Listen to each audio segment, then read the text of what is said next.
En un contexto donde muchos equipos de proyectos, especialmente en sectores como tecnología o servicios o marketing, se trabaja con múltiples entregas parciales y cambios frecuentes de prioridades y una fuerte presión por entregar valor de forma continua, viene un problema en que los enfoques tradicionales de planificación, como los cronogramas Gantt, se quedaban cortos ante la variabilidad. Se pierde tiempo ajustando planes en lugar de gestionar el trabajo real y esto genera una desalineación, una falta de visibilidad y unos retrasos y equipos sobrecargados. Para esta necesidad o para este problema se requiere una forma de gestionar proyectos que sea más visual, más flexible y más adaptativa, capaz de responder al cambio sin perder el control ni sacrificar la claridad sobre lo que está ocurriendo en el equipo. Muy buenas tardes, muchísimas gracias por acompañarnos esta tarde. Mi nombre es Jorge López, soy voluntario del capítulo de PMI Galicia y en el día de hoy tengo el enorme gusto de presentarles a nuestro ponente César Criado, del cual les compartiré por el link, por el chat de este webinar su LinkedIn para que lo puedan contactar si así les apetece. El ponente, César Criado, es una persona que es, digamos, un culo inquieto. Perdóname por decir, es un continuo aprendiz que no deja de estudiar, que no deja de profundizar en metodologías de gestión de proyectos y equipos, la manera de ver cómo metodologías y herramientas aportan mayor valor a lo que serían a los equipos para que estos alcancen su éxito, ¿no? Es un formador increíble. Yo no soy digamos, tuve el gusto de que fuera uno de mis profesores, con lo cual lo que yo cuente, pues bueno, quizás esté bastante sesgado por la grandísima experiencia que yo viví con él, pero compagina su vocación de formación de profesionales con mentoría a empresas que quieran conseguir la excelencia en sus operaciones. El objetivo de César es que las empresas consigan la excelencia en la gestión de sus operaciones y en la gestión de sus proyectos. Tiene bastantes certificaciones, entre ellas el PMP, el PMI PABC, el PSM2 Scrum, bueno, que sería una locura el contarles a todas, por eso les animo a que pasen por su perfil. Y además es consultor, autor y experto en metodologías de gestión de proyectos de desarrollo. Durante los aproximadamente 50 minutos que tendremos de este webinar, el webinar Dejar de apagar fuegos y empezar a gestionar el flujo real de tu proyecto, pásate del Gantt al Kanban y lidera con agilidad. César nos va a descubrir cómo evolucionar desde la planificación predictiva clásica hacia modelos mucho más visuales y adaptativos con Kanban. Agradecerá algunos casos reales y algunas herramientas que van a permitir a los project managers mantener el control sin perder la agilidad. Realmente este webinar es para quienes ya saben que más planificación no siempre es la respuesta y buscan gestionar mejor lo que realmente sucede, no lo que esperaba que ocurriera. Una vez que finalicemos la exposición por parte del ponente de esta tarde, tendremos 10-15 minutos donde se podrán hacer las preguntas que ustedes consideren y a partir de ahí, en este punto también, les compartiré por el chat el código con el que puedan reclamar las PDUs correspondientes a esta actividad. Dicho lo cual, cedo la palabra a nuestro ponente del día de hoy. Adelante, César. Muchísimas gracias, Jorge, muchísimas gracias. Bueno, bienvenido, muchas gracias por la asistencia a este webinar y bueno, sin más esperas, pues vamos a empezar. De acuerdo, como ha dicho Jorge, durante mis explicaciones, si hubiese alguna pregunta, la podéis ir ahí escribiendo en el chat y después dedicaremos unos minutos a contestarlas. Bueno, pues la verdad que poco más decir. Tenía yo aquí una presentación preparada para mí, pero yo creo que Jorge ya ha dicho bastante. Como dice Jorge, yo me dedico a ayudar a las empresas, a los equipos, pues a diseñar sus metodologías de trabajo, pues cogiendo pues lo mejor de lo que hay de lo que exista en cada momento. Aquí aparecen algunas de las certificaciones que tengo, como pues si no dejo de seguir aprendiendo y seguir practicando con mis clientes, aplico lo que aprendo y cuando doy las formaciones, que lo hago por vocación, al final yo me motivo porque todo esto ayuda a que las personas sean más felices y que las personas que gestionamos proyectos tengamos menos ansiedad y que al final tengamos esa sensación de que controlamos el proyecto y la satisfacción que nos entra cuando tenemos éxito, ¿no? Y además que pues estamos consiguiendo que otras personas consigan sus necesidades cubiertas. Bueno, pues sin más, lo que primero voy a hablaros de, bueno, por qué este webinar, ¿no? Por qué este webinar y por qué esta visión de movernos del GAN al Kanban. Y os voy a compartir con vosotros algo que seguro que sabéis y algo que seguro que habéis vivido. Y es de esos desafíos que cuando estamos gestionando proyectos nos producen ansiedad y mucha incertidumbre en el éxito de nuestros proyectos, ¿no? El primer desafío es averiguar realmente lo que hay que hacer. Es decir, tenemos ese desafío en que los clientes, cuando empieza el proyecto, tienen una necesidad, tienen un problema que quieren resolver o una situación que quieren mejorar. Lo ideal sería, con un caso de negocio, medir esa necesidad, medir el daño que está causando y decidir si realmente merece iniciar el proyecto. Vamos a suponer que deciden, sí, hay que iniciar el proyecto. Y estiman nuestros stakeholders que la solución, imaginar, es fabricar un caballo. Dice, fabricando el caballo vamos a solucionar el problema que tenemos en mente. Muy bien, ¿qué ocurre? Que durante el proyecto, mientras que lo estamos fabricando, la realidad es que los clientes, nuestros stakeholders, se van aclarando de lo que realmente necesitan. Nosotros les vamos entregando versiones paulatinamente y es posible que al final terminemos haciendo una jirafa. Es decir, algo parecido. No estamos diciendo que me pidan un caballo y termina haciendo, no sé, un avión.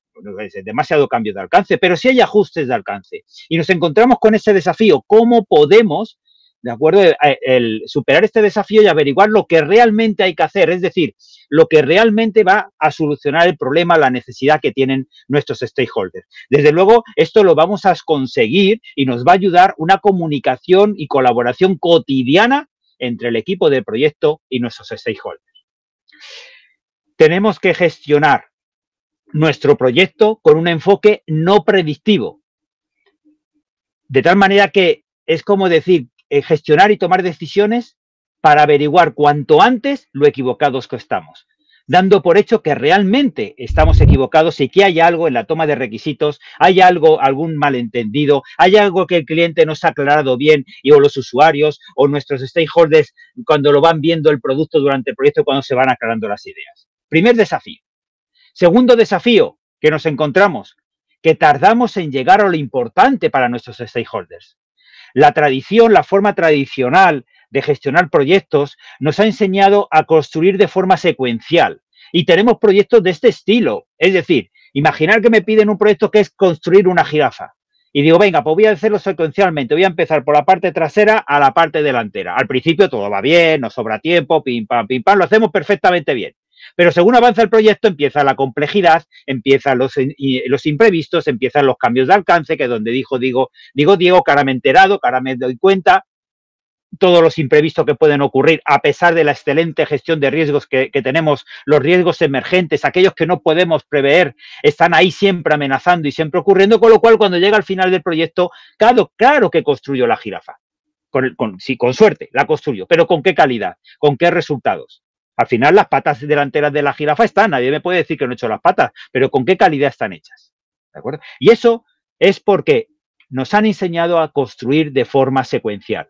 Por ejemplo, poniendo un ejemplo de un proyecto de software, por ejemplo, yo puedo dividir el proyecto en varias fases. La fase primera, construyo las pantallas de datos maestros. La segunda, pantallas de gestión de pedidos. Vamos a imaginar un software para gestionar pedidos y facturas. La fase 3, hago todas las pantallas de alta de proveedor. La fase 4, hago todos los listados de control de facturas de factura. Fase 5, listados de control de cobro. Es un ejemplo. Fase 6, contabilizar. Pero lo que ocurre, ¿qué ocurre si resulta que la parte más importante del proyecto para mi cliente, lo que realmente le va a ayudar a solucionar sus problemas, sus necesidades, está lo que vamos a hacer en la fase 5? Es un grave problema y eso nos ocurre muy a menudo en los proyectos gestionados de una forma tradicional. ¿Por qué? Porque es un grave problema, porque al cliente quizá las primeras 4 fases, todo lo que hemos hecho, vale, hay que hacerlo, bueno, pero realmente el caso de negocio por el que aprobó este proyecto, por el que invirtió en este proyecto, era para mejorar unos indicadores de negocio que tenían que ver con el cobro de facturas, porque quizás resulta que pues, son un desastre con el cobro de facturas y pierden mucho dinero y facturas sin cobrar. Así que cuando estamos al final del proyecto, porque estamos tarde en llegar a lo importante, resulta que cuando llegamos a lo importante el cliente empieza a pedir peticiones que para él son imprescindibles, para esos stakeholders son imprescindibles hacer, porque es realmente donde está la entrega de valor. Pero ya estamos al final, ya estamos con retraso, hemos sufrido ya muchos imprevistos, muchos problemas por el camino, con lo cual al final ya hay poco tiempo y ahí viene sobrecostes, entregas tarde, porque al final no podemos decir que no. Con lo cual, resulta que el cambio de alcance importante y las cosas importantes que el cliente puede enriquecer el producto que estamos fabricando para solucionar la verdadera necesidad de nuestro cliente, está movido al final del proyecto habitualmente. Y eso nos produce que al final terminamos construyendo productos que no se ajustan exactamente a lo que nuestro cliente necesita o nuestros stakeholders necesitan. Desafío 3. Averiguar cuánto vamos a tardar, cuánto costará. Y esto cada vez es más complicado, debido a que nos movemos en un entorno VUCA. Es decir, alrededor de nuestros proyectos.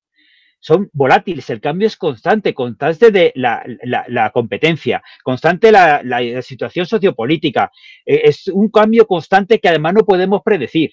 Además, muchas situaciones son imprevistas. Podemos hacer una gestión de riesgos excelente, pero siempre por la complejidad de la vida, por la complejidad del contexto empresarial de nuestros proyectos, siempre van a ocurrir cosas que no podemos prever en nuestros proyectos. Son complejos. Cuando ocurren cosas ni siquiera sé por qué han ocurrido. Y distintos puntos de vista y la ambigüedad a la hora de valorar las situaciones. Esos entornos VUCA hacen que sea especialmente difícil decir lo que yo voy a tardar en mi proyecto.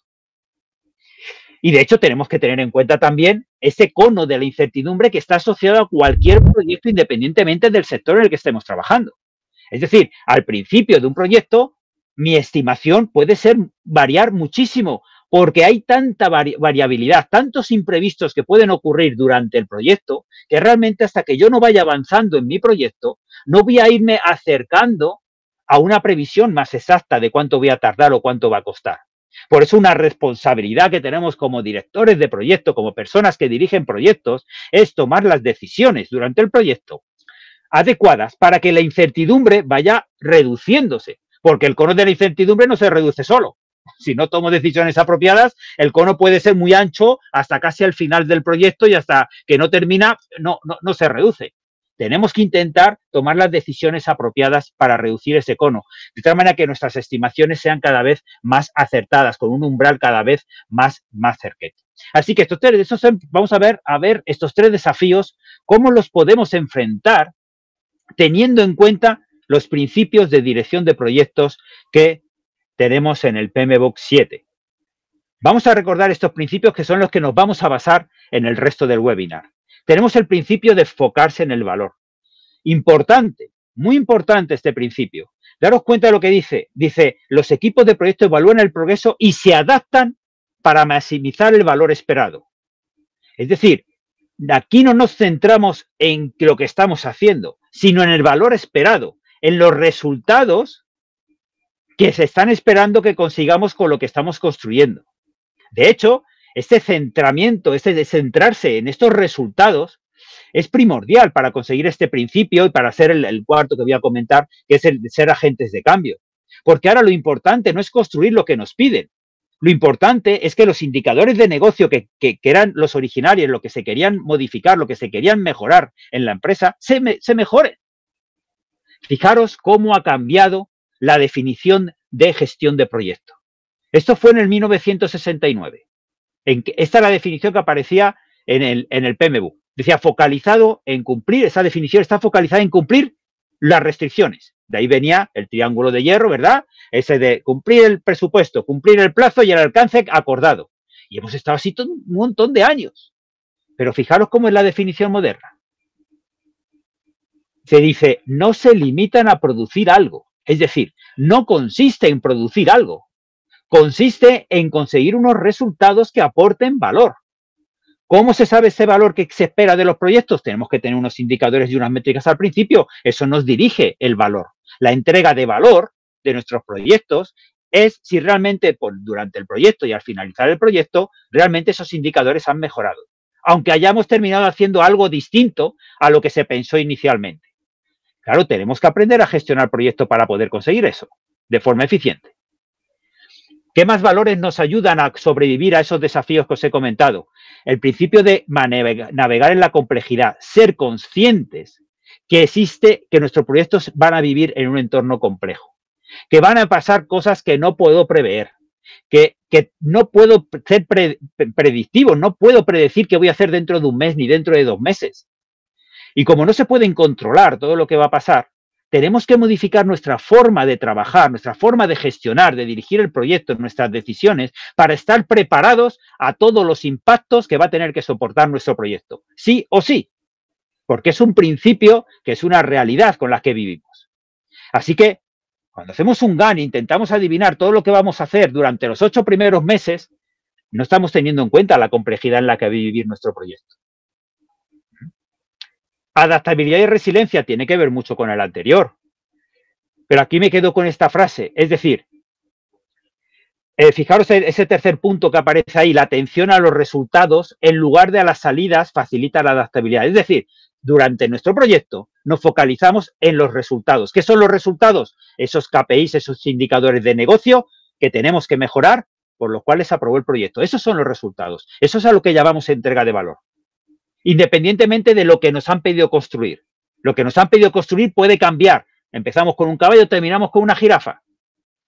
O con una cebra, o lo que nos vayamos averiguando. Y tenemos que ayudar a nuestros stakeholders a que se den cuenta de lo que realmente necesitan. Porque no será algo distinto a lo que nos pidieron inicialmente. Ya que el hecho de creer que nuestros proyectos, los requisitos, se pueden cerrar al 100% al inicio del proyecto, es realmente una falacia que con el tiempo se ha demostrado y en la mayoría de los casos eso no se puede conseguir y los requisitos se terminan de cerrar durante el proyecto. Y nuestras decisiones tenemos que hacerlo para averiguarlo, el cambio de requisitos de las partes más importantes al inicio del proyecto, en las primeras fases, para averiguar el cambio de alcance y averiguar realmente los resultados que necesitan nuestros clientes y el producto que tenemos que construir real para mejorar esos resultados al principio de mi proyecto cuando tengo margen de maniobra. Para dejar las características y las partes de mi proyecto menos importantes, que menos aportan a la solución final, a esos resultados, para el final de mi proyecto. Eso es priorizar y enfocarse en valor. Y eso nos ayuda a esta adaptabilidad. Como dice ahí, no, en la opinión de que los proyectos se van a mantener firmes y todo va a poder ejecutarse tal y como yo lo tengo previsto, con detalle, durante los meses que dure el proyecto, limita la capacidad de poder entregar valor, porque me centra en cumplir el plan y no me centra y me focaliza en conseguir resultados. Me descentra de lo importante. Y un agente de cambio. Somos agentes de cambio cuando gestionamos proyectos. Esto tiene que ver también con los resultados, con la priorización de valor, con entregar valor, que es lo importante, no conseguir cumplir un plan o no conseguir hacer el producto que se definió. Lo importante es satisfacer a los interesados, crear ese valor de negocio para el negocio y los stakeholders. ¿Por qué razón, si os hago una pregunta retórica, decir, ¿por qué razón actualmente se dice que yo no puedo saber si un proyecto ha tenido éxito hasta semanas o meses después de haber entregado el proyecto? Incluso habiéndolo entregado en plazo y en presupuesto, y algo que funciona. Y sin embargo, hasta semanas y meses después, no se puede saber si el proyecto ha tenido éxito. Y antes sí lo decidíamos, ahora no se decide. Tengo que esperar semanas o meses para saberlo. ¿Por qué?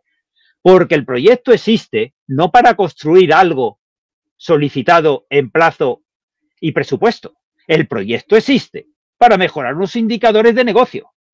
Y entonces tienen que pasar semanas o meses hasta que yo vuelvo a recoger esos indicadores y compruebo que realmente he mejorado esos indicadores de negocio por los cuales se aprobó el proyecto. Si yo he hecho un proyecto perfecto, en plazo, en presupuesto, y he hecho lo que me pidieron, y después esos indicadores los mido y no han mejorado, o no han mejorado lo suficiente para lo que ha costado el proyecto ha sido un fracaso, un desperdicio de recursos para la empresa. Muy bien. Por eso la razón, no nos focalizamos en construir el producto o servicio. No estamos aquí gestionando proyectos, dirigiendo proyectos para construir algo. Estamos para conseguir unos resultados, tal y como nos dice el PMI, focalizándonos en esos resultados. Claro, y ahora la pregunta que nos surge es decir, ¿y cómo lo hacemos? Es decir, César, nos has contado esos desafíos, tenemos los principios, ¿cómo aplicamos esos principios para superar esos desafíos?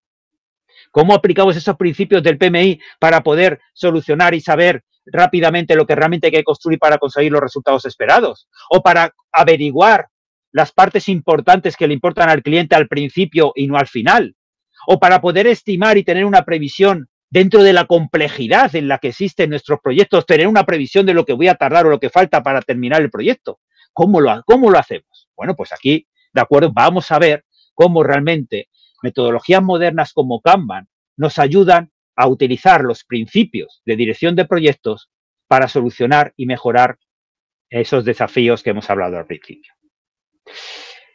Bien, lo primero que tenemos que tener en cuenta es que un diagrama de Gantt, donde yo soy predictivo, es una herramienta de planificación que estaba genial y nos ha traído muchos éxitos, con el enfoque de que somos capaces de predecir lo que vamos a hacer y cuándo lo vamos a hacer, y con el enfoque de que el objetivo del éxito es terminar en plazo y en presupuesto el alcance acordado. Pero es que, como dice el PMI y como ya dijo Standish Group en el 2015 en su informe del caos, el éxito del proyecto no viene solo con cumplir eso. Además de cumplir ese presupuesto y ese plazo acordado, además hay que satisfacer a los stakeholders, hay que entregar los resultados esperados. Existe otra herramienta de planificación que viene a nuestra salvación. Es una herramienta de planificación que es la pila de trabajo pendiente priorizado y adecuadamente refinado, donde todo el trabajo, en lugar de definirlo y ser predictivo exactamente cuándo lo voy a hacer y cuándo no lo voy a hacer, yo tengo una lista de todo el trabajo que hay que hacer en el proyecto. Una lista que está priorizada por valor. El trabajo, las características del proyecto que más influyen en conseguir los resultados de mi cliente los tengo arriba. Los voy a hacer al principio, en las primeras fases. Las características del proyecto que menos relacionadas están con los resultados importantes para mis stakeholders estarán abajo, más abajo. De hecho, la parte de abajo, como veis, son elementos de trabajo, que así como se llama cada uno de esos ítems, esos elementos de trabajo no están del todo definidos. Se han tomado requisitos iniciales, como en cualquier proyecto, para poder estimar cuánto voy a tardar y cuánto va a costar, pero he tomado los requisitos necesarios, bueno, pues para poder hacer una estimación más o menos fiable. Pero hasta que en cierto momento durante el proyecto llegará el momento en que yo lo refine y empiece a detallar esos elementos de trabajo grandes y los hago en elementos de trabajo más pequeños. Esta lista de trabajo pendiente y priorizada sería la herramienta que me permite ser más flexible ante la complejidad del proyecto. Porque si seguimos trabajando con el diagrama de Gantt, que podríamos seguir trabajando con el diagrama de Gantt, lo que ocurre es que me lleva mucho tiempo adaptar mi diagrama con todos los imprevistos que van a ocurrir.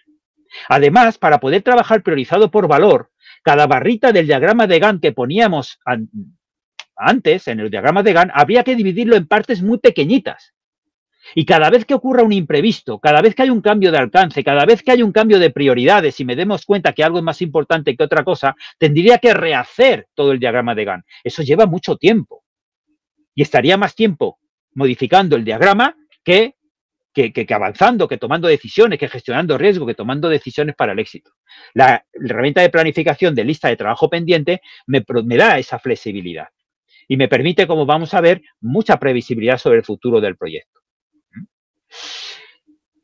Además de eso, nos tenemos que mover de una construcción secuencial, como aparecía en el dibujo de la jirafa que os he mostrado antes, a una construcción iterativa y priorizada por valor. Porque ya hemos hablado antes del problema. Yo puedo construir distintas fases, pero no puedo esperar al final del proyecto para construir y enseñar al cliente lo que realmente le importa. Me tengo que mover más a una construcción iterativa. ¿Qué significa eso? Esta imagen de abajo lo puede representar, por ejemplo, que la fase 1, pantallas de alta de datos maestros, es decir, las pantallas, esto es un ejemplo de un proyecto del sector de software, bueno, pues pantallas de alta de datos maestros son las pantallas donde doy de alta clientes, los productos, los descuentos, ¿no? Todas esas pantallas yo lo divido en diferentes elementos de trabajo, es decir, en elementos pequeños. Después ya vamos a ver cuánto de pequeños. Las pantallas de gestión de pedidos, ¿de acuerdo? Pues también lo divido en elementos de trabajo pequeños, mucho más pequeños de lo que solíamos trabajar con enfoques tradicionales antes del PMBOK 7. Igual que con las pantallas de factura de proveedor, etcétera, etcétera. Cuando yo lo divido con esos elementos más pequeños, yo puedo presentar en la primera fase, por ejemplo, pues todo lo que está en la primera fila. Un poquito de las pantallas de gestión de pedidos, un poquito de las pantallas de alta de proveedor, un poquito de los listados de control de pago, otro poquito del listado de control de cobros y de contabilización de facturas. Y a lo mejor en la siguiente fase le entrego otro poquito más de las pantallas de gestión de pedidos, de facturas. Aquí no le entrego nada más, pero aquí, como esto es principalmente importante, esta es la parte más importante para mi cliente, quiero averiguar cuanto antes lo equivocado que estoy en los requisitos que he tomado, quiero ayudar a mi cliente a que diseñe un producto mejor que el que pensó en la toma de requisitos iniciales y le quiero dar la oportunidad, pues al principio, en las fases iniciales, yo le estoy entregando más elementos de trabajo, más características sobre esta parte. Pero también le voy entregando características de los otros. De forma que, de esta manera, por ejemplo, si yo tuviese un informe, yo no le entrego nunca el informe completo al cliente. Ese informe completo lo tengo que dividir en partes pequeñitas, porque no todas las características de ese informe son igual de importantes para nuestros stakeholders. Si a mí me piden un informe, antiguamente decíamos, venga, una barra, ¿cuánto se tarda? 2 semanas, 2 semanas en programar el informe. Estoy poniendo un ejemplo de software. Y se ponía 2 semanas. Y cuando hacíamos el informe lo hacíamos completo. Y resulta que no habíamos priorizado por valor. Porque había partes de ese informe que para el cliente, bueno, las había pedido, bueno, pues bien, pues por si acaso, pero realmente no tenía una necesidad real. A lo mejor ese informe se podía exportar a Excel, a PDF, filtrar por provincia, hacer subtotales, pero a lo mejor realmente lo único que le importaba de verdad era filtrar por provincia. Lo de exportar a Excel y PDF, dice, bueno, o por si acaso alguna vez yo lo necesito, pero realmente no lo necesito. Entonces, esas características, ese tiempo del equipo de proyecto a fabricar esas características, deben moverse al final del proyecto. Eso es ejecutar el principio de focalizarse en el valor del PMI. Coger las características más importantes y hacerlas al principio e irse adaptando según el feedback del cliente continuo, dejando las características pequeñas al final del proyecto. Mirad un ejemplo. Vuelvo con el mundo del software, que al final o los fabricamos o los usamos, con lo cual todo el mundo estamos relacionados con ese mundo. Fijaros este ejemplo. Este ejemplo es una aplicación de un software muy sencillo. Tiene 3 pantallas. La pantalla de login, la pantalla de alta, baja y modificación de libros y la consulta de libros. ¿Qué hacemos? Como veis aquí hay un campo de usuario, contraseña, nuevo usuario, contraseña. En la pantalla de alta, baja y libros, pues una serie de datos del libro para gestionar préstamos. En la consulta de libros hay unos filtros. Hay una exportación a Excel, PDF. Esto, si lo hiciéramos en un proyecto tradicional predictivo, sin priorizar por valor, sin tener en cuenta la complejidad de todo lo que puede ocurrir durante mi proyecto, pensando que me va a dar tiempo a hacerlo todo, tal y como yo tenía previsto y que no va a pasar nada por el camino, pues entonces diría, muy bien, pues hago una planificación. Primero, fase 1, hago el login. Fase 2, doy de alta, la pantalla para dar de alta todos los libros. Fase 3, la pantalla de consultas. Parece lógico, ¿verdad? Pero imaginar que la pantalla 3 es la más importante para mi cliente. A lo mejor no es el login, ni es la pantalla de libros. Pues si utilizo un principio de focalizarme en el valor, esa pantalla debería estar al principio, en la primera fase. Para que el cliente vea cómo va a funcionar. Para que el cliente ya me esté pidiendo cambios de alcance. Para que se esté dando cuenta de cosas que le va a venir mejor. Para crear un producto más competitivo. Y más ajustado a sus necesidades. Bueno, pues os digo, en proyectos modernos, para poder aplicar el principio de focalizarse el valor, tener en cuenta la complejidad de todo lo que puede ocurrir en mi proyecto y ser más resiliente ante los cambios, yo tengo que transformar, y los elementos de trabajo, de esa pila de trabajo pendiente, son así de pequeños. Prácticamente, cada campo de una pantalla, cada funcionalidad, cada característica, sería un elemento de la lista de trabajo pendiente. Es decir, cada uno de esos elementos sería uno de esos campos. A ver, nota al margen. En realidad, en la vida real, no llegamos a tal extremo de granularidad. No creamos un elemento de trabajo por cada campo en la pantalla. Pero desde luego, estamos más cerca de este nivel de pequeñez que de decir que un elemento de trabajo es toda una pantalla o todo un informe. Porque si lo estamos haciendo, no estamos aplicando el principio de focalizarse en el valor. ¿Por qué? Porque no todas esas características de esa pantalla, de ese informe, de ese requisito del proyecto que sea de finanzas, de recursos humanos, de construcción, da igual, Todo requisito está formado de características, no todas las características son igual de importantes para los stakeholders. Si quiero priorizar por valor, si quiero focalizarme en los resultados y gestionar la complejidad en la que va a sufrir y va a navegar mi proyecto, tengo que dividirlo en partes muy pequeñas. Eso me da la resiliencia y la flexibilidad de poder construir al cliente lo que necesita y lo que cumple los resultados deseados y focalizarme en los resultados. Así que nos movemos más en este nivel. Como digo, en realidad no es tan granulado, pero prefiero enseñaros esto tan granulado que deciros que un elemento de trabajo es todo un requisito grande, como hacíamos antiguamente, ¿no? Con los diagramas de Gantt. Bueno, lógicamente, como digo, todas esas características y elementos de trabajo hay que priorizarlos. ¿Cómo los priorizamos? Pues primero, los priorizamos por entrega de negocio, por entrega de valor, por valor de negocio. Ya hemos hablado del principio de focalizarse en el valor. El valor de negocio, ¿qué es? Todo lo que esté más relacionado con mejorar los indicadores de negocio para los cuales se aprobó el proyecto. Durante el proyecto estamos más focalizados en si estamos mejorando los resultados de esos KPIs o indicadores de negocio que de si estamos haciendo el producto que ha pedido el cliente. Fijaros. Segunda cosa que priorizamos, ¿qué cosas movemos al principio del proyecto? Lo que tiene más riesgo e incertidumbre. Si hacemos una gestión de riesgos bien hecha, sabremos qué elementos de trabajo, qué partes de nuestro proyecto tienen más incertidumbre. No sabemos muy bien lo que va a pasar, tienen más riesgos asociados. Eso lo movemos al principio de mi proyecto, lo priorizamos al principio de la lista de trabajo pendiente. ¿Por qué? Porque quiero reducir la curva de la incertidumbre cuanto antes. Porque quiero cada vez, cuanto antes, tener más control de cuánto va a terminar y cuánto va a costar mi proyecto. Y tercero, priorizamos por dependencias, algo natural. Es decir, aquí no hay nada especial. Lógicamente hay cosas que hay que hacerlas antes que otras. No, yo no puedo pintar una barandilla si todavía no está fabricada la barandilla de cajón, ¿verdad? Pues esas dependencias también hay que tenerlas en cuenta. Incluso dependencias con otros proyectos cuando estamos trabajando en portfolios. Fijaros ese software de libros, de gestión de libros que os he enseñado antes, ¿cómo lo trabajaríamos? Está la lista de trabajo pendiente, lo que haríamos sería priorizarlo, y yo aquí, para simular esa priorización, pues de forma arbitraria, no busquéis ningún criterio lógico, de forma arbitraria he pintado de oscuro las que he considerado más prioritarias, los elementos de trabajo más prioritarios, y en color clarito las características de este producto que estoy fabricando, menos prioritarias, es decir, las que están más cerca de la necesidad del cliente están más oscuro y las que están más lejos de cubrir esas necesidades del cliente están más claras.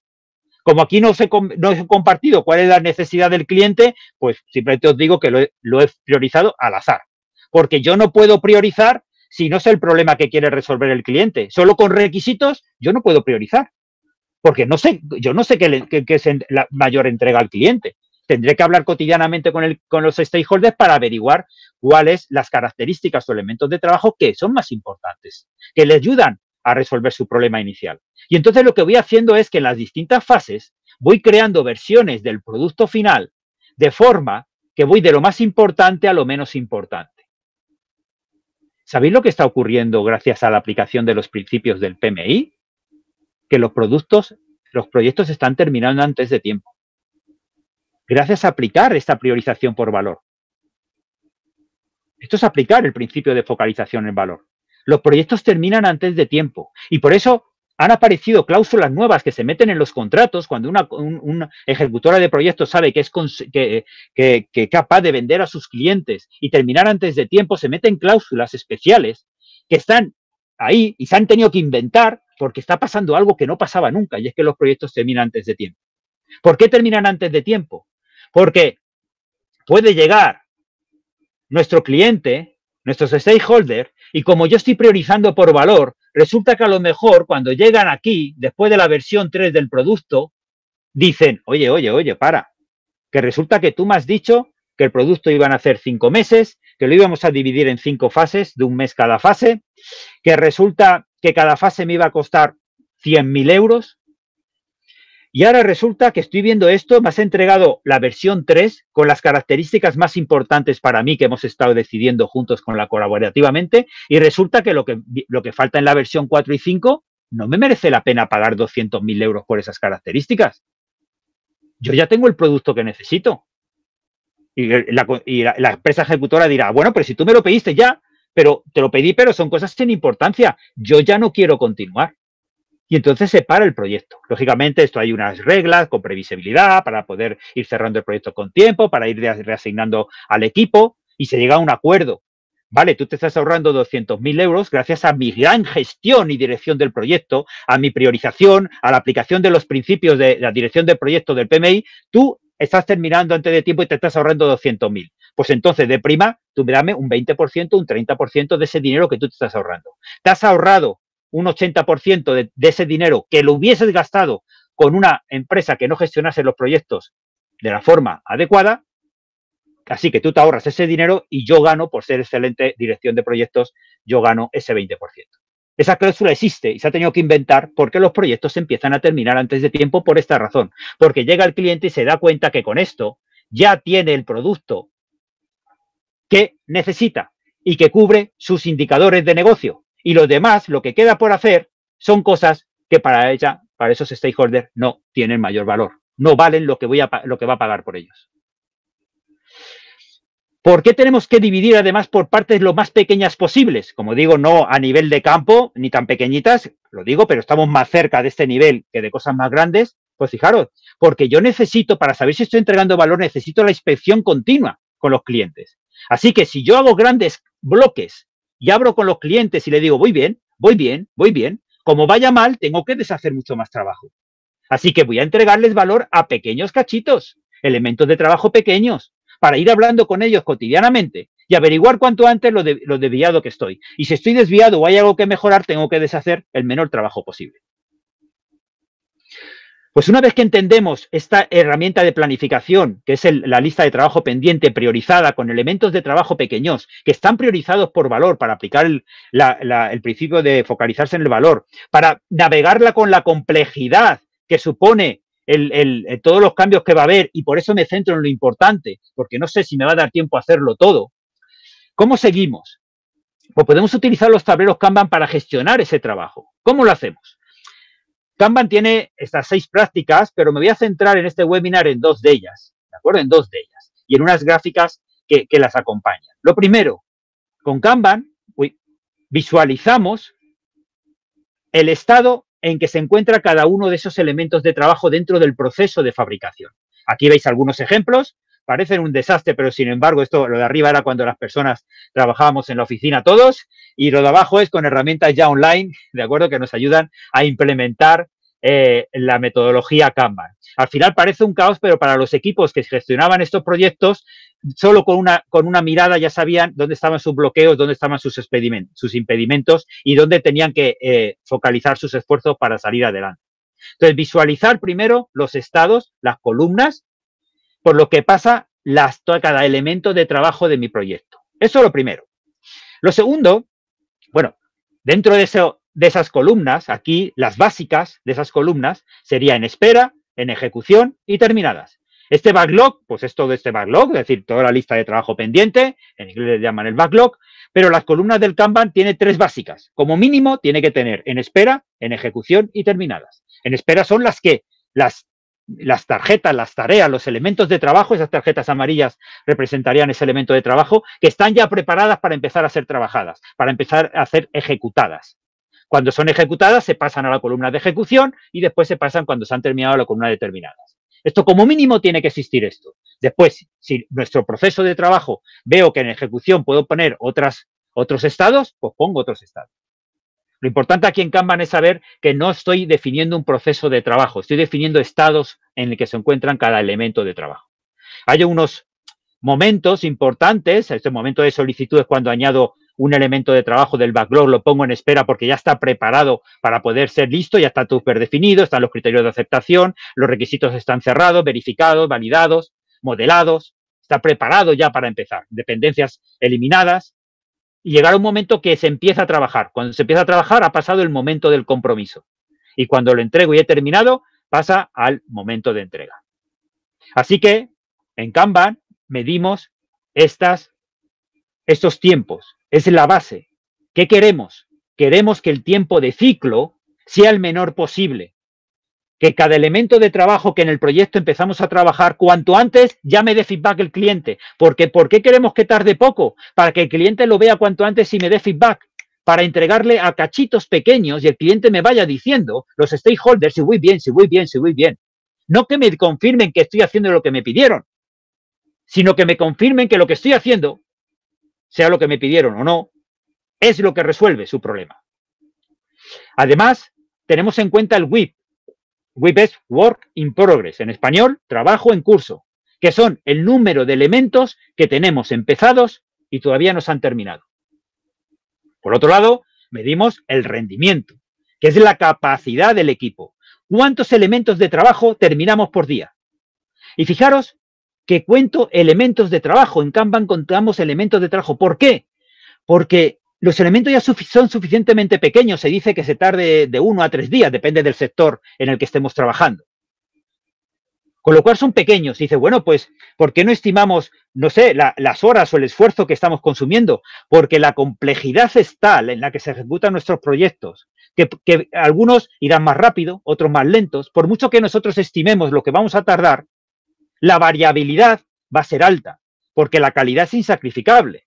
Con lo cual, porque para entregar valor tengo que tener una calidad insacrificable. Yo puedo estimar que voy a tardar en hacer un elemento de trabajo 4 días, pero la complejidad en la que se mueven nuestros proyectos es tal que después serán 2 o serán 8.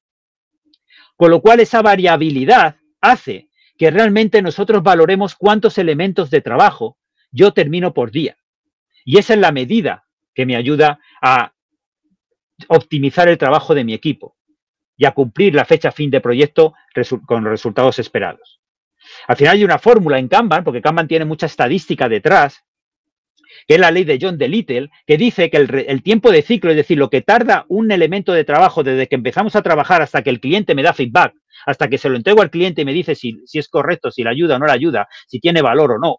Todo Kanban se centra en reducir el tiempo de ciclo, porque cuanto más frecuente yo le entregue valor al cliente, más estaré aplicando el principio de priorizado por valor, más estaré gestionando la complejidad, me ayudará a ser resiliente con los cambios de alcance y, por supuesto, también con otros cambios de contexto que puedan ocurrir. Así que reducir el tiempo de ciclo es el objetivo, para recibir feedback cuanto antes y sobrevivir a esta complejidad en la que viven mis proyectos. Y además priorizado por valor. Quiero las cosas importantes al principio porque no sé si me va a dar tiempo a hacer lo menos importante. Entonces tiene esta fórmula, que es la fórmula de John Little, que nos dice que para reducir el tiempo de ciclo, o reduzco el WIP, es decir, cuántas tareas paralelas están empezadas y terminadas, o aumento el rendimiento del equipo. El rendimiento del equipo lo puedo aumentar optimizando y automatizando procesos y optimizando los procesos de trabajo y buscando desperdicios y tal, que son tareas que no producen valor para eliminarlas del proceso. ¿Y el WIP cómo? No colapsando el sistema. Empezando a terminar tareas y no metiendo nuevas tareas, empezando nuevas tareas dentro del proceso, que lo que hace es bloquear. Porque se ha demostrado que un sistema que está sobresaturado es un sistema ineficiente. Entonces, la capacidad real del equipo de proyecto me dice cuántos elementos de trabajo yo puedo tener funcionando paralelamente. Es decir, cuántos elementos de trabajo yo puedo tener en WIP a la vez. Y si quiero tener más, lo que tengo que aumentar es el rendimiento del equipo. Aún así, también Kanban me permite que algunas columnas tengan subcolumnas. Aquí, por ejemplo, en ejecución lo puedo dividir en diseño trabajando en verificación, de tal manera que según en qué columna esté el elemento de trabajo, yo sé en qué estado está. Además, como hemos visto antes, yo puedo enriquecer este tablero visualmente con más elementos gráficos que me dicen si tiene un bloqueo, si tiene un círculo rojo es que significa que es un elemento de trabajo que tiene que ver con base de datos, si es un elemento amarillo tiene que ver con la parte de, no sé, de ventas. Es decir, yo puedo clasificar con carriles, teniendo ahí carriles en mi tablero, con colores, con elementos gráficos yo lo puedo ir mejorando. Limitar el trabajo en curso dentro de Kanban me ayuda a no colapsar el sistema. Limitar el trabajo en curso lo que me dice es cuando mi equipo de proyecto está trabajando en los elementos de trabajo y los empieza a incluir dentro del tablero Kanban. El limitar el trabajo en curso es decir, cuántos elementos de trabajo simultáneos podemos tener. Y entonces aquí dice 3, pues quiere decir que hemos definido 3. ¿Por qué hemos definido 3? Porque consideramos que nuestro equipo es capaz de ejecutar como máximo, con la calidad adecuada, 3 elementos de trabajo simultáneos que están en ese estado. Que puede ser analizando el problema. El otro puede ser definiendo pruebas de aceptación. Otro puede ser ejecutando ese elemento de trabajo. Otro verificándolo. Otro preparándolo para ser desplegado, para ser usado por el cliente. Es decir, pueden ser distintos estados. Fijaros, ¿cómo funciona? ¿Qué hace que yo tenga esos límites? Que este sistema, Kanban, tenga un sistema pull, que se llama, en lugar de un push. Un push es el tradicional. Según hay elementos, yo meto al sistema, le meto al equipo de trabajo, hay que hacer esto, ya hay que hacer esto, ya hay que hacer esto, sin tener en cuenta si se están saliendo, si se están terminando tareas. Eso colapsa el sistema, colapsa al equipo de proyecto y el equipo de proyecto se vuelve ineficiente. Gracias a esta gestión de las tareas y gracias a poner límites en cada uno de los estados, límites reales, me gusten o no me gusten, son los reales. Y si no me gustan y quiero más capacidad, entonces optimizo procesos, elimino tareas que no producen valor, hago automatizaciones. Y así aún puedo aumentar la capacidad, pero siempre soy transparente, soy realista con mis limitaciones. Así que, por ejemplo, en ese sentido, ¿qué significa el pull? Fijaros, aquí no pueden avanzar los elementos. Este elemento 5 está terminado, está hecho, pero no ha podido avanzar porque el estado 2 ya está completo, tiene 3, está en la capacidad máxima. Y aquí ninguno puede avanzar porque aquí hay 2 y es el límite que tiene. Entonces, primero tengo que mover el 14 para allá para hacer hueco y que pueda mover el 3 para acá. Y hacer hueco y que el 5 pueda avanzar. Y hacer hueco para empezar uno nuevo. Es decir, como decimos en Kanban, empieza a terminar y deja de empezar. Hasta que no haya hueco en la capacidad real del equipo, no metas más trabajo, más elementos. Esto, aunque parece que el sentido común nos dice, pero entonces es que estamos haciendo menos cosas a la vez. Sí, pero estamos haciendo las cosas que podemos hacer. Cuando está demostrado como que si colapsamos el sistema y aquí hubiese un montón de elementos de trabajo empezados y no terminados, todo el sistema, todo el equipo se vuelve ineficiente por la razón de la multitarea. Otro ejemplo, por ejemplo, bueno, aquí ya, si se termina pues esta persona se puede poner a trabajar en el elemento 5, ya está, y se van avanzando. Realmente el elemento 2 no puede avanzar hasta que no haya hueco en el estado 3. Esto ayuda a ser más eficientes, ayuda a tener más equilibrio en el trabajo y no colapsar el sistema. Como digo, si quiero tener más capacidad por columna, trabajemos en la optimización de procesos, la optimización de trabajo. Otro ejemplo. Aquí, ¿qué sería lo primero? Si lo miráis, ¿qué sería lo que habría que avanzar? Ah, bueno, digo, pues el 5 lo avanzo. No, porque el estado 2, como veis, está completo. Tiene ya 3 elementos. Ah, pues el elemento 3 que está terminado lo avanzo. No, porque resulta que el estado 2, el estado 3 ya tiene 2 tareas. Ya está ahí 2 elementos puestos, ya está al máximo. Entonces, ¿qué hace el equipo? Se ponen a ayudar, porque el cuello de botella estaba en el estado 3 y todo el sistema está paralizado porque no puede avanzar, porque en el estado 3 están colapsados. Así que todas las personas que sepan algo del estado 3, por pequeño que sea, se van a ayudar al equipo para avanzar, para dejar hueco. Y una vez de esto, pues ya se puede avanzar el 3, se puede avanzar el 5, se puede empezar uno nuevo. ¿De acuerdo? Y quedaría así. Después estas 2 personas pues irían a ayudar donde quisieran ayudar. Para utilizar todo esto medimos ciertos datos, como os he dicho. Trabajo en curso, número de elementos empezados y no terminados. Hay que ajustarse a la capacidad real del equipo. Tiempo de ciclo. ¿Cuánto tiempo tarda cada elemento de trabajo desde que empezamos a trabajar en él hasta que lo terminamos? Desde que empezamos a trabajar en él, no desde que está esperando a empezar. ¿Qué más? Antigüedad del elemento de trabajo.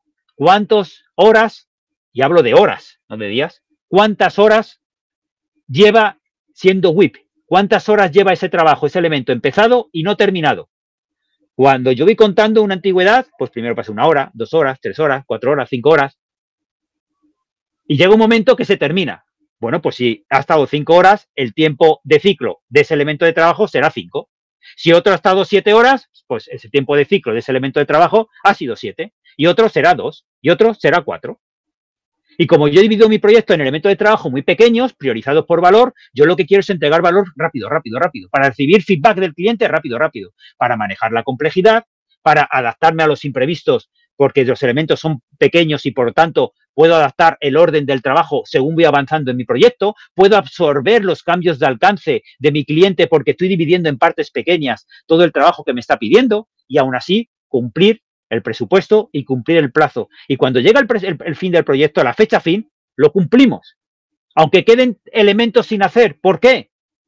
Porque esos elementos sin hacer serán los que entre el cliente y nosotros hemos decidido que no aportan valor. Pero todo lo que hemos hecho, más lo nuevo que se le ha ocurrido al cliente por el camino, era lo importante, lo que realmente resuelve el problema. ¿Sabéis que una de las 5 razones que más influyen en el fracaso de los proyectos en toda la historia es que fabricamos proyectos, o sea, resultados que no son los que necesitan el cliente?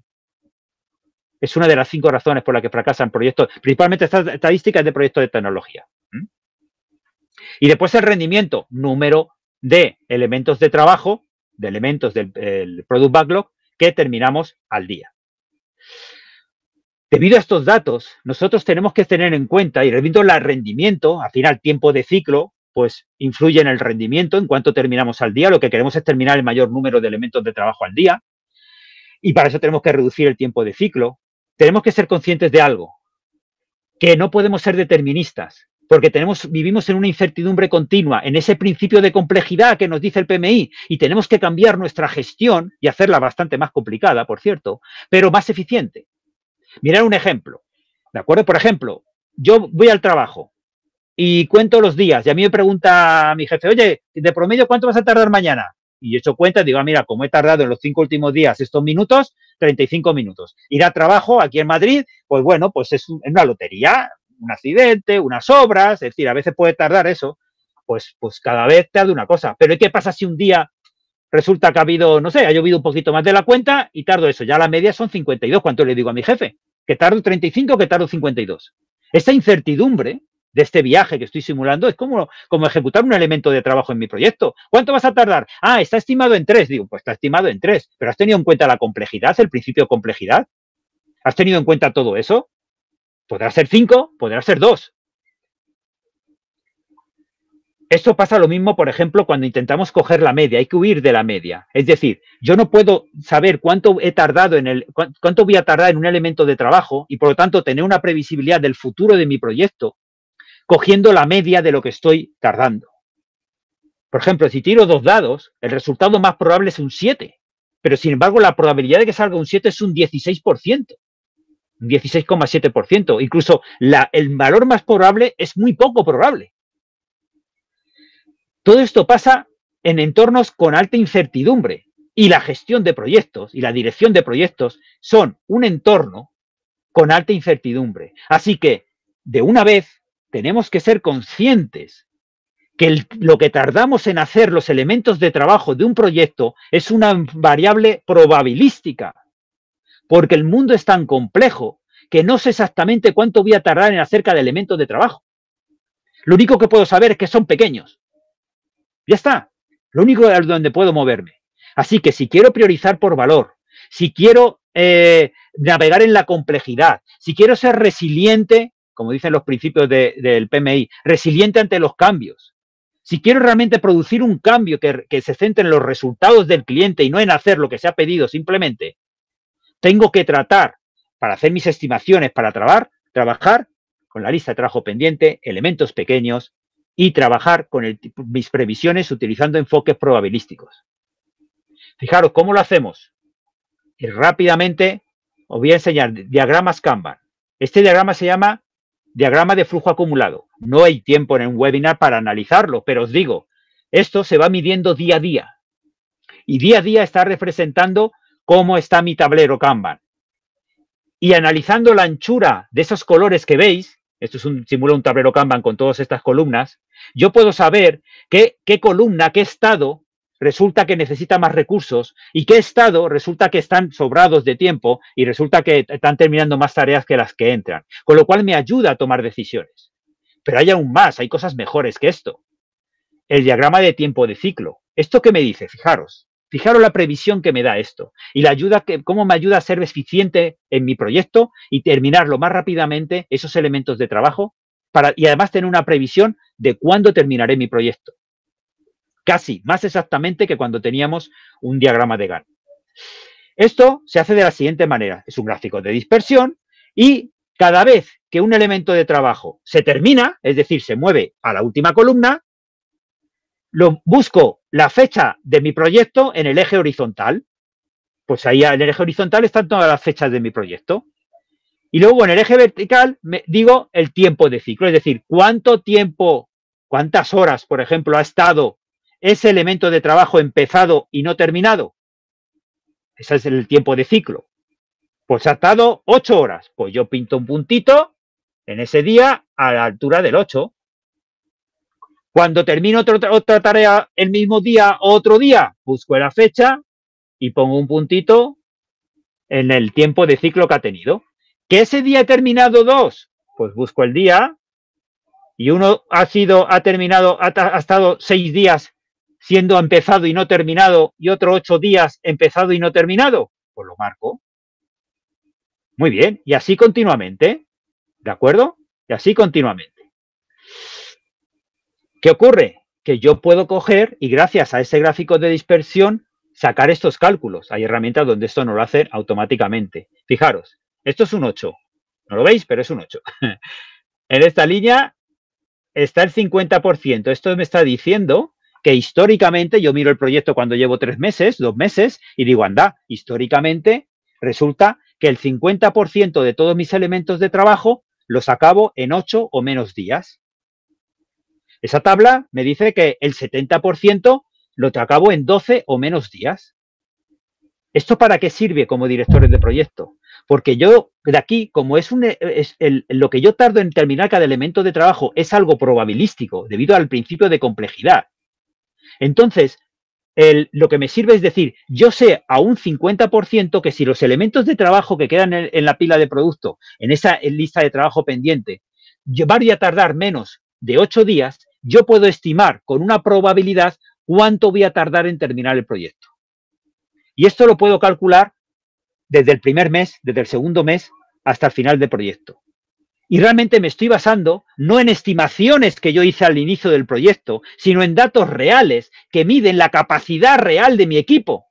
Con lo cual, me guste más o me guste menos, la previsión que yo saco es mucho más realista que una estimación que yo haga al inicio del proyecto donde el cono de la incertidumbre es así de gordote.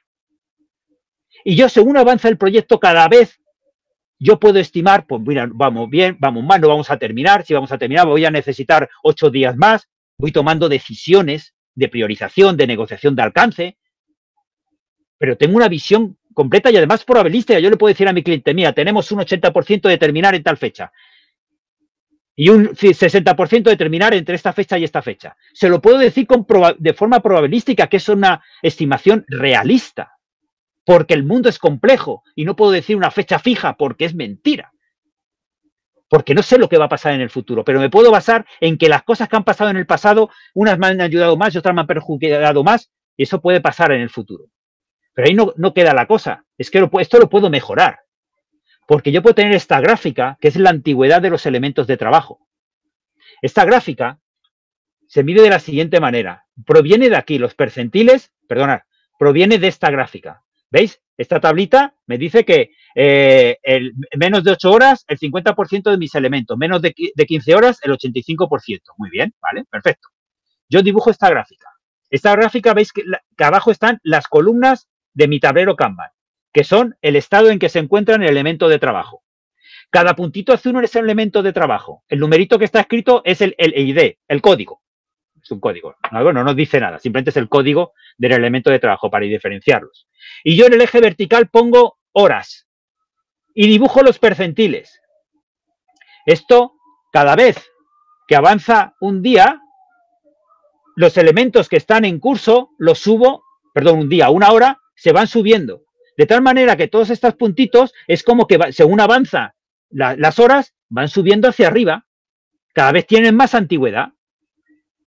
¿Eso a qué nos ayuda? A tomar decisiones mucho más acertadas para la entrega de valor frecuente y rápida a mi cliente, a mi stakeholder. Porque si yo sé que el 85% tardo menos de 15 horas, yo sé que y yo no quiero pasarme de 15 porque las previsiones que yo estoy haciendo como fin de proyecto se está basando en que el 85% tarde menos de 15 horas, y así es como le he presentado yo a mi cliente, a mis stakeholders, la previsión de fin del proyecto, yo tengo que hacer que ningún elemento de trabajo supere este umbral.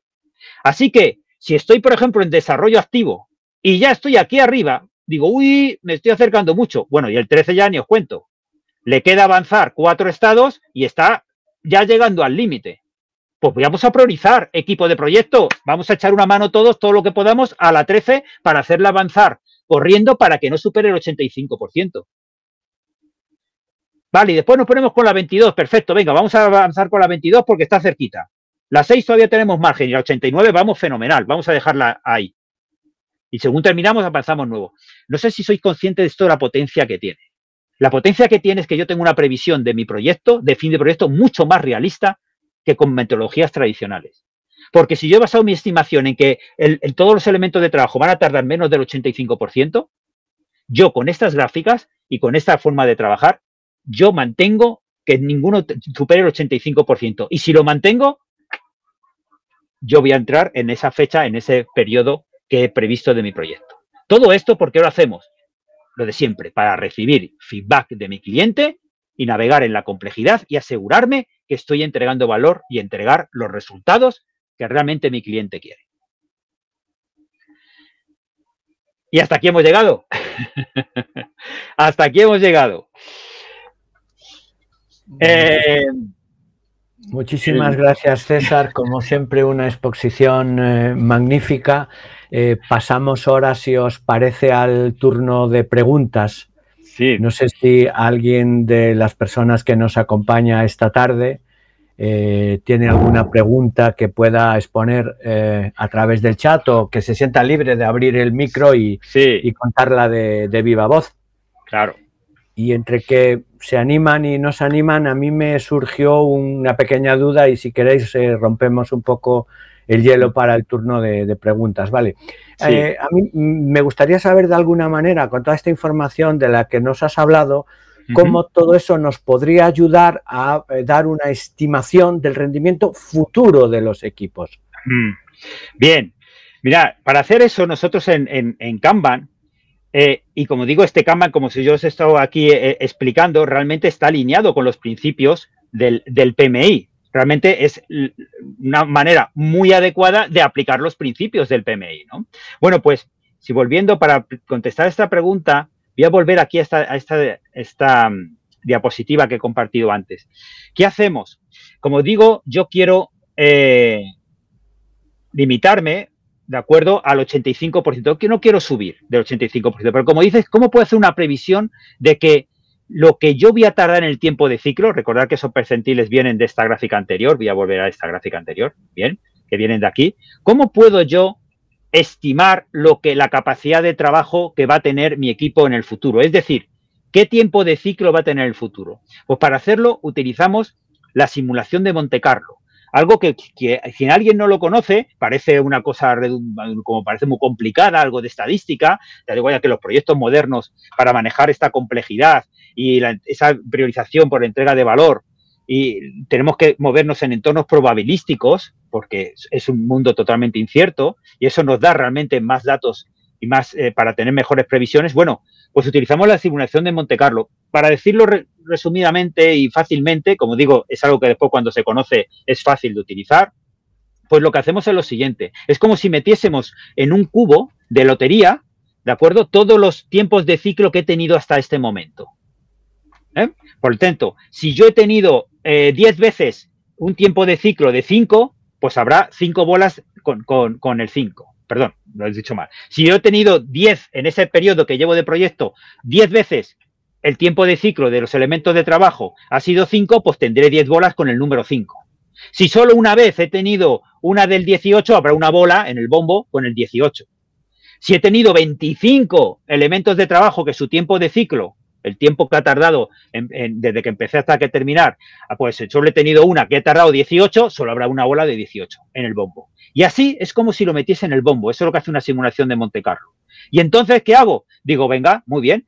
Esto es los valores que yo he tenido en mi pasado. Representan la capacidad real de mi equipo. Representan el contexto complejo de mi proyecto. Y ahora cojo y muevo el bombo y saco una bola. Lógicamente, los números y los tiempos de ciclo que más frecuentemente han pasado en el pasado serán más probables que vuelva a ocurrir. Y es de esa manera yo podría estimar cuánto va a ser el rendimiento de mi proyecto, de mi equipo, por ejemplo, en la próxima semana. De hecho, esto realmente se repite miles de veces, es decir, la simulación de Monte Carlo no se hace una vez, sino que se puede poner 500, 1000, se puede decir, oye, repíteme 2000 veces. Ahora con inteligencia artificial no hace falta ni hacerlo en Excel. Antes lo hacíamos en Excel. Ahora le pasamos los datos a la inteligencia artificial y se llama la simulación de Monte Carlo con una repetición de 2500 veces. Y coge y te dice, mira, tienes tanta posibilidad en las próximas semanas de terminar tantos elementos de trabajo, tanta probabilidad de terminar tantos elementos de trabajo. ¿Por qué? Porque cogen datos de la capacidad real del equipo, de las personas reales del equipo, del contexto ambiguo del equipo, del proyecto y del contexto complejo del proyecto. No nos basamos en previsiones del inicio, que existen, pero existen porque nos obligan a tenerlas. Y habrá que hacerlo de lo mejor que sepamos utilizando técnicas profesionales de estimación. Pero lo que ocurre es que durante el proyecto, yo como director del proyecto, sé lo lejos o lo cerca o lo difícil o lo fácil que tengo el cumplir la fecha que habíamos estimado al inicio. Porque la realidad la voy a conocer cuando el proyecto se va ejecutando.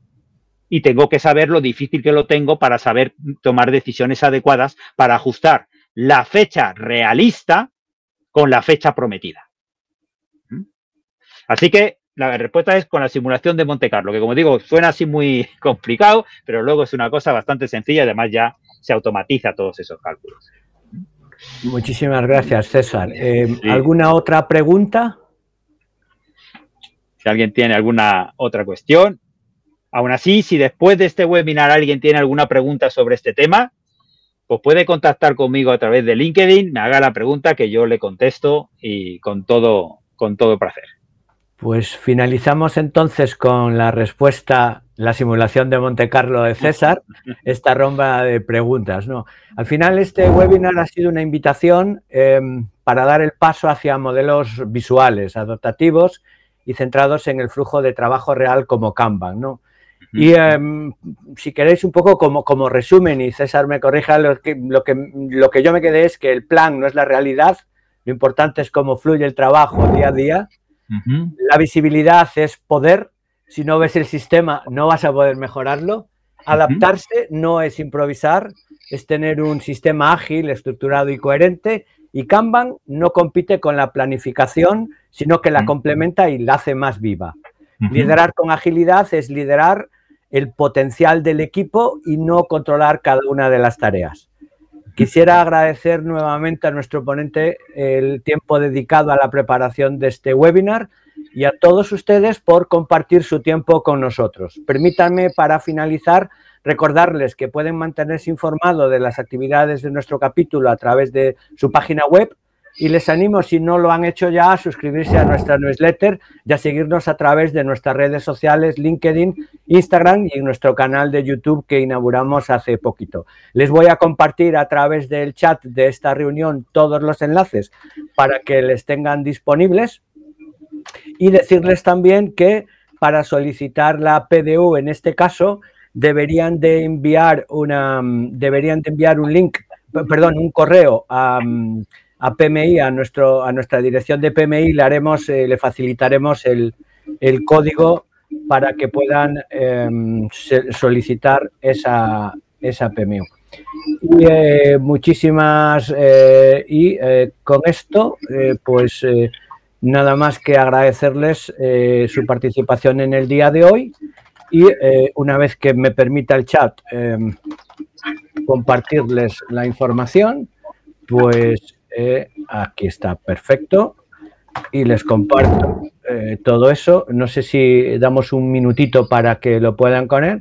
En el chat les acabo de compartir el link de César para su LinkedIn y les acabo de compartir también lo que serían las URLs de la web que tenemos en PMI Galicia, nuestro canal de Instagram, nuestro canal de YouTube, nuestro canal de LinkedIn y la dirección de correo a la que si están interesados pueden mandar lo que sería un pequeñito correo indicando el webinar en el que han participado y con mucho gusto les facilitaríamos el código para que puedan gestionar esa PDU con el PMI y mantener en buen estado las certificaciones que posean o utilizarlo para lo que ustedes consideren. Y sin más, muchísimas gracias a todos.